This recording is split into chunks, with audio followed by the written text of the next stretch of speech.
Greetings from Heartcare Foundation of India. The topic for today is night urination.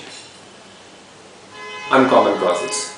Normally whenever a person has a night urination, we talk about stone, we talk about prostate hypertrophy, and that the person goes to a urologist or to a gynecologist. The new studies from University of Alabama say that whenever you have night urination, look for snoring, look for sleep apnea.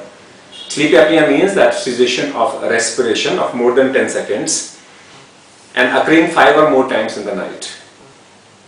And we know that in sleep apnea, what happens is the heart rate increases during apnea attacks, and that may be sufficient to increase the urination in a patient.